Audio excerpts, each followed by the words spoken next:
Hey, what's going on, everybody? My name is Corey, better known as the C-Man, and I want to welcome you to another edition of the C-Man's Cinema Sit-Down and back in for a little more Spooktober action. We're coming down the home stretch, it's Halloween Eve, and naturally, I got some catching up to do. Thank you, as always, for your patience with this whole Spooktober thing. Getting a review up every day and watching a movie every day has been tougher at times than I anticipated, and specifically while I'm trying to kick this cold, it's real tough. When my sinuses are all out of whack, it's a struggle to talk and speak and just get my thoughts out coherently. And when I was trying to do this review, it just wasn't working. So I said, pause, go hammer some cold medicine, take a couple days, come back and get things done correctly. And that's what we're here to do.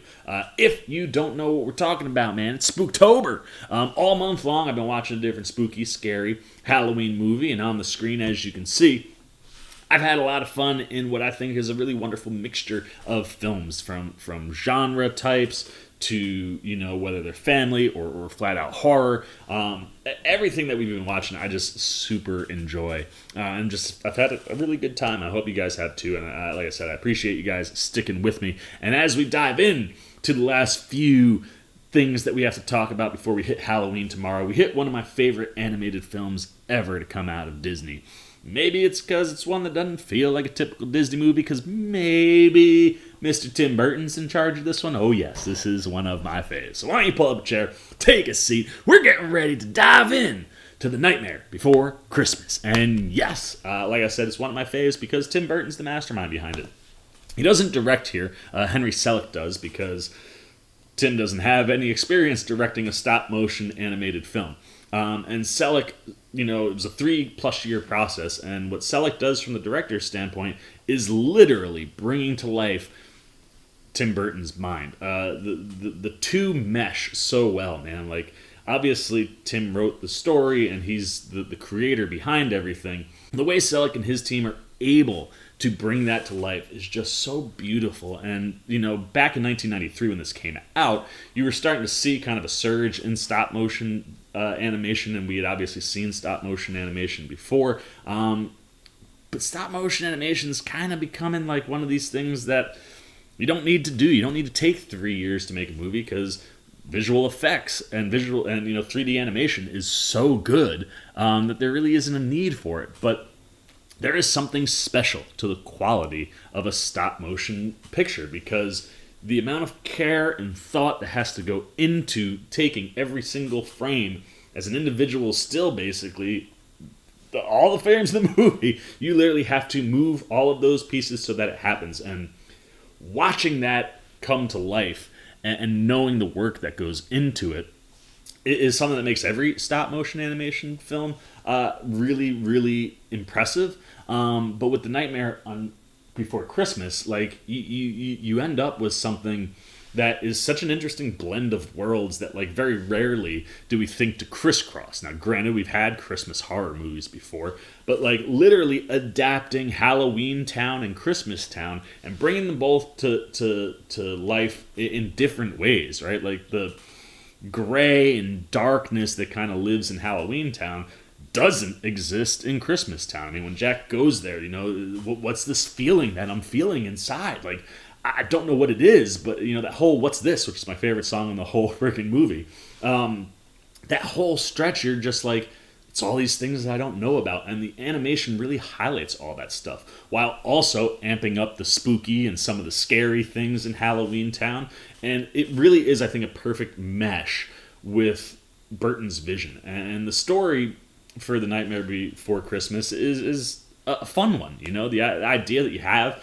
towns for every holiday, and the guy who's the leader of Halloween Town is like, man, this is kind of getting old, man. Like, one day a year we go, like, all out, and the other 364 days we're just prepping for that one day. It's just the same thing over and over and over. I want something new. I want to experience something different. And getting to watch him find that and then try to figure out how to you know, utilize it in a way that'll benefit Jack gives you a protagonist that kind of has some antagonist without knowing it intentions. You know, I mean, he kidnaps Santa Claus. He tries to take his place, but it's one of these things where it's like it seems to be coming from a good place for Jack, And I just love the way that they play with all of that stuff. And by the end, and Jack learns everything that he needs to learn, you get your classic happy ending and a movie that really functions well in both the Halloween world and the Christmas world. I mean, if I was to do, say, like 25 Days of Christmas, there's a really good chance that this movie would also be on that list. And like I said, the animation is just wonderful. I love the physical representations of all the characters. Jack looks fantastic.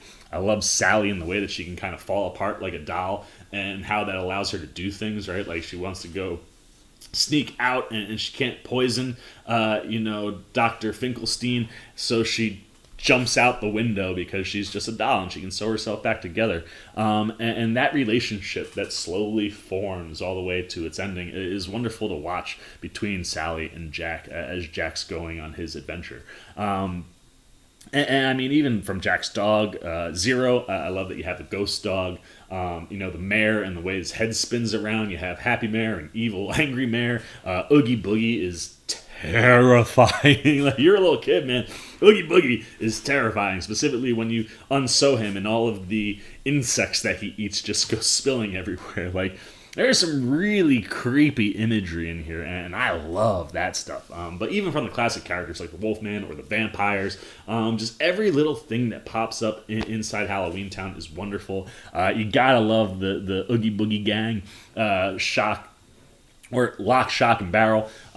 They're great. It's one of those, like, Jack is trusting them, and the thing they're doing, they're really good at, but it's like, come on, Jack, you know that they're gonna freaking go to Oogie Boogie. Like, you can read it on them right away, and I love that I think it's Locks, or maybe Shocks, or maybe Barrels. his mask is his own face. Like, that's genius. Like, when he takes it off, you're like, wait, did his mask go away? Did he ever have a mask on? And I love all those elements, and the fact that there are kids who dress up for Halloween, and whether you're a creature or not a creature, the way you're participating in Halloween. So all the little creepy fun things that are there is awesome. And then the North Pole, or Christmas Town rather, is also a lot of fun. Like I said, I like that it's brighter. I like watching Jack play in the snow. And like I said, What's This is like one of my favorite songs. So when he's singing, he becomes the snowman to try to hide. Love all of that stuff. And then, most things in the movie are kind of creepy to look at.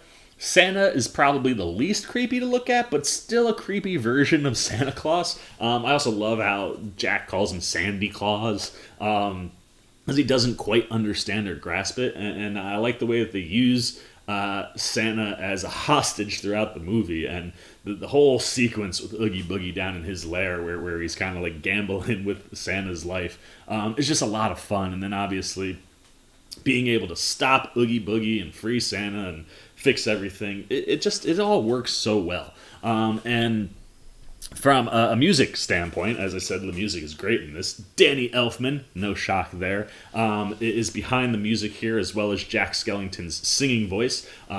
Chris Sarandon, who did Jack Skellington's voice, I guess can't sing, isn't a very good singer, so they had Danny do it. And Danny's music is wonderful throughout. I love all the music here. It's a wonderful sing-along type movie where you can just kick back with the kids and sing all the songs. Oogie Boogie's song is fantastic. I obviously love This Is Halloween, the opening of the movie. That's great. I love that it builds to like Jack as like the scarecrow, and he sets himself on fire and comes out as the scary skeleton. All that stuff works, and the music is just wonderful, and like I said, fun to sing along to. And then when you look at the cast, I mean, the voice work is really, really excellent, I mean, Elfman's singing voice is fantastic, and he also does Barrel and the clown who has the face that tears away. Chris Sarandon as Jack's speaking voice, perfect, like pitch perfect for that character. The way that he can get kind of crazy and scary and like then hone it in and get like emotional and thoughtful, and like watching Jack try to figure out Christmas in the lab is so much fun.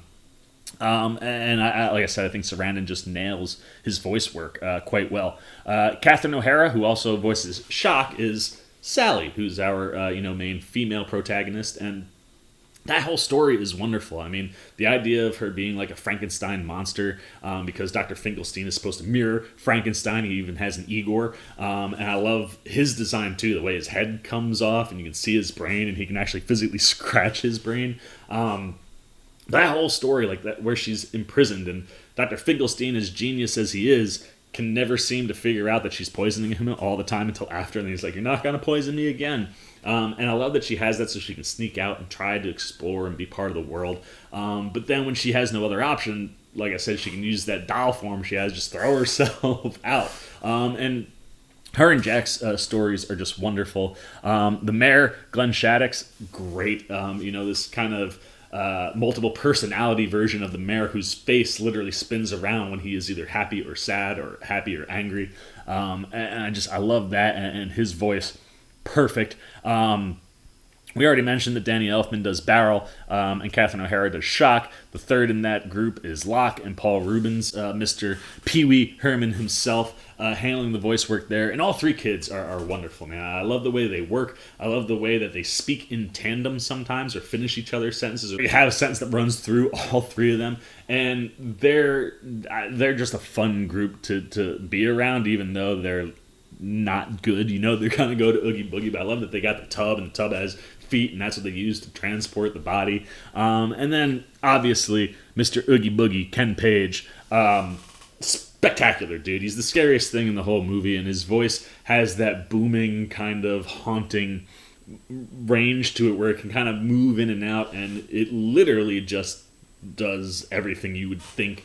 Like, if you were to picture Oogie Boogie's voice, Ken Page's voice is what comes out of his mouth. It's so spot on. I can't imagine like any other voice. And like I said, top to bottom, everybody that comes into play here has a good time. And Burton and Selleck's work, there's just a real good meshing of creators there. And at the end of the day, you get something that's really special. And like I said, in a world where we don't have a ton of stop motion animation, I love being able to throw this on and sit there and go, this will play today, 50 years ago, 50 years in the future. This movie will always play because it's they're physical objects that are moving. So I love The Nightmare Before Christmas, one of my all-time favorites. Now I know what you're thinking. What's your favorite song in the movie? Who's your favorite character? What's your favorite place? You'd rather be in Christmas Town? You'd rather be in Halloween Town? What town didn't we see in the movie that you would have liked to have seen? Would you have liked to have gone to Easter Town to see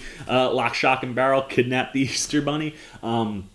Where was the movie scary or fun? What are the things that you think of when you think of The Nightmare Before Christmas? Anything you're thinking, good, bad, or indifferent, down below in the comment section. As always, if you enjoyed this video, please give me a thumbs up. And if you're new, you want to come hang out with C-Man, last day and a half and change that we have here in Spooktober, or for any movie, TV, or trailer reaction stuff we got going on, join the C-Maniacs, jump over there, hit that subscribe button, hit that little bell if you want those alerts. And until next time, for the C-Man's Cinema Sit Down, I've been C-Man. I'm signing off. Peace. This is Halloween, Halloween, Halloween. You guys are still here? You must be looking for some more content. Well, don't worry. C-Man's got you covered, man. You got videos like this guy and this guy. And if you haven't yet, and you want to come check out all the C-Man goodies, join the Cinema Sit Down squad, man. Hit that subscribe button. And don't forget to hit the little bell down below that, too, so you can get alerts every time I make new videos.